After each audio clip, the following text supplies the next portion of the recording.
Good morning. आज का नया टॉपिक होगा विद्युत रासायनिक श्रेणी। धातुओं को उनके मानक अपचयन विभव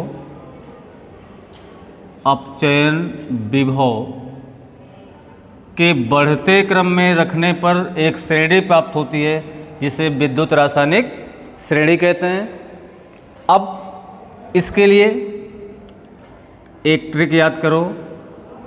लल्लू कुमार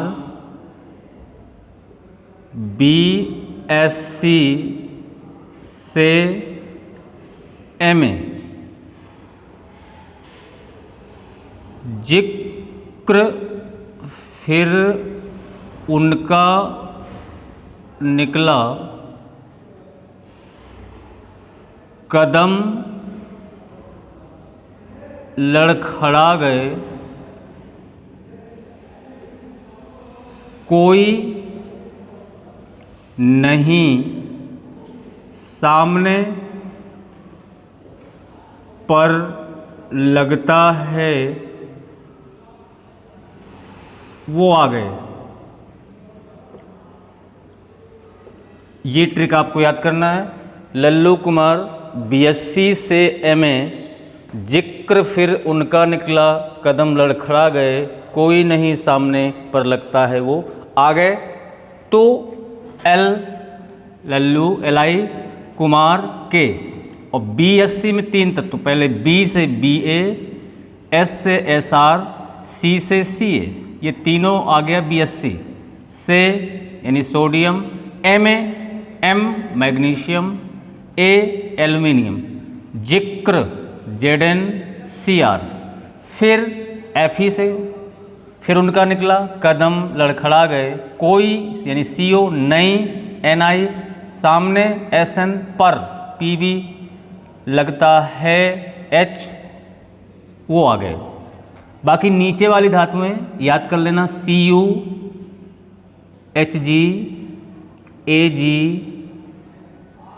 Pt, Au, यानी हाइड्रोजन का जो अपचयन विभव होता है वो 0, नीचे वालों का धनात्मक और ऊपर वालों का ऋणात्मक।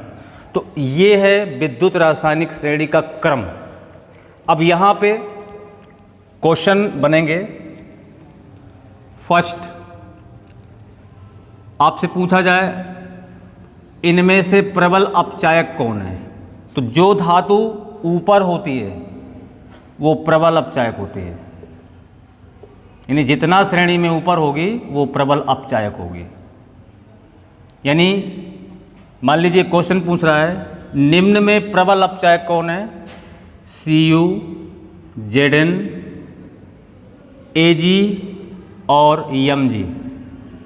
तो यहाँ पर हमको देखना Cu, फिर दूसरा है Zn, फिर Ag और लास्ट में Mg। तो सबसे ऊपर कौन है, Mg, इसलिए Mg प्रबल अपचायक है। फिर दूसरा, जो धातु ऊपर होती है वो नीचे वाली धातु को विस्थापित कर देती है। अब जैसे कह दे CuSO4 plus Fe arrow FeSO4 plus Cu, तब यहाँ पर Fe का काम क्या है, Cu को विस्थापित कर रहा है। Fe ऊपर है, Cu नीचे, अर्थात यह अभिक्रिया संभव है। यानी जो धातु ऊपर होती है, जितना ऊपर होती है वो धातु उतना ही क्रियाशील होती है। अब पूछ ले निम्न में से कौन सी क्रियाशील धातु ज़्यादा होगी। अगर Mg, Na, Cu और Zn, तो यहाँ पर आप देखेंगे Na ऊपर है, इसलिए सबसे क्रियाशील धातु क्या होगी, Na।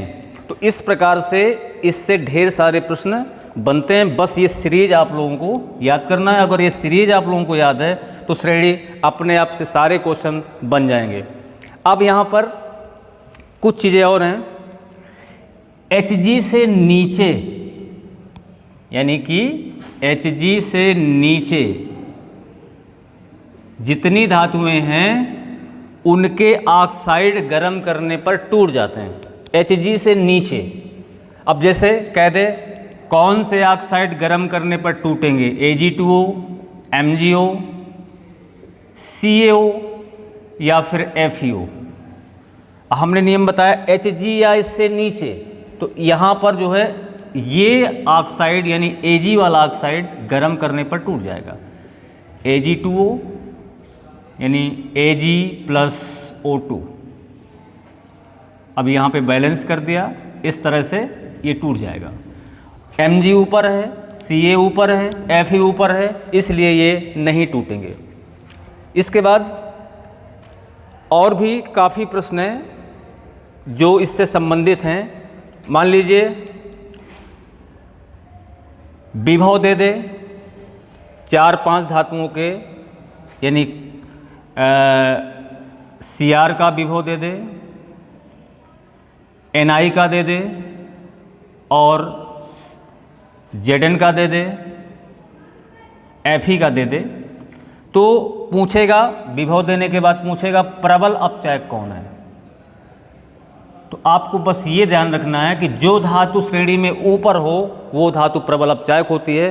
तो सबसे पहले आपको देखना पड़ेगा Cr ये है, जिंक ये है, यानी इनमें से सबसे ऊपर जिंक है, इसलिए जिंक धातु प्रबल अपचायक होगी। तो श्रेणी आप लोग को याद कर लेंगे अच्छे से। Thank you. नेक्स्ट वीडियो पे बाकी काम।